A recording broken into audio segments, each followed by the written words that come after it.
Hey guys, and welcome to today's tutorial on another one of my favorite page styles.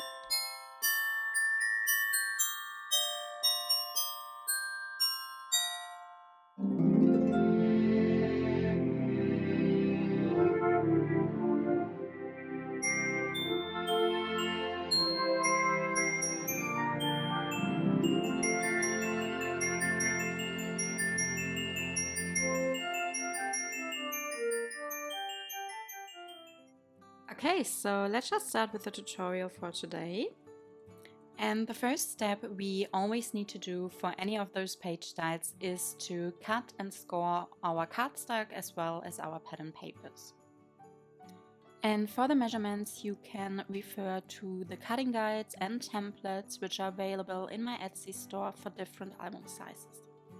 And when I cut my cardstock and pattern paper, I always like to label all the elements I have cut.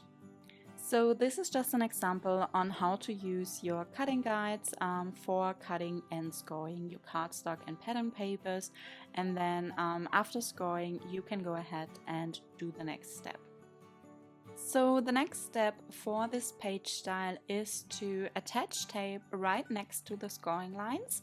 So we have already scored our cardstock and now we can take our 3/8 of an inch tape, so at least that's what I like to use, and you just want to make sure that you place it on this little flap we have created with scoring, and you just place it right next to the scoring lines without actually covering the scoring lines. And after attaching our tape, we want to cut off the corners of the little flaps we created with scoring. So for this, I like to turn around my cardstock and then I get my small scissors and I just cut it at an angle right next to the scoring lines. And just make sure that you don't accidentally cut into the scoring lines, but just next to them. Once you have cut off the corners, you can go ahead and actually fold up the little flaps we created. And for this, turn around your cardstock because you don't want to fold it up on the side where you scored it or where you placed the tape on. So we want to fold it on the back side. And then I also like to get my bone folder and burnish it down. Now we can attach our cardstock element A onto our basic page, and for this I like to remove just half of the tape backing of cardstock element A, and then I hold up the sticky side and I use the non-sticky side, so the side on which the tape backing is still attached, to actually find the right position and align cardstock element A to the edge of the basic page. And once I have found the right position, I hold it down and then I remove the rest of the tape backing to stick it down onto the basic page. Now we can prepare our cardstock element B, and we just want to cover cardstock element B with some pattern paper. So we take our pattern paper B, and then I like using wet glue for attaching pattern papers to the cardstock, because by using wet glue you're still able to move around the pattern paper, find the right position so that you have an even border around the pattern paper. And then you can also get your hole punch tool and punch a hole in the right corner of cardstock element B, or at least for me it's the right corner because I want my large photo flap to be on the left side. If you want your flaps, so cardstock element A, to be on the right side, you would of course have to punch the hole on the left side of cardstock element B.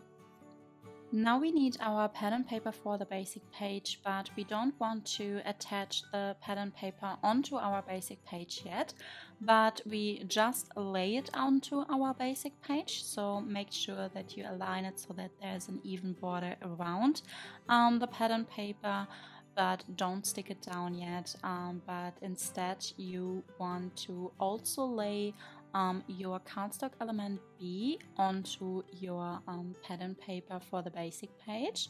So make sure that you find the right position, and then you can just go ahead and use your pencil to mark the hole so that you know where you would place your eyelet.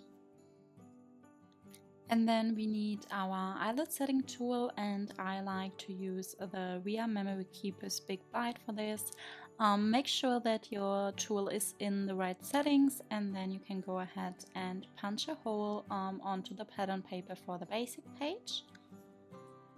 And then you would need to get a small eyelet which you would place into cardstock element B, and then also into the pattern paper for the basic page. So you actually want to attach cardstock element B to the pattern paper for the basic page by using this eyelet.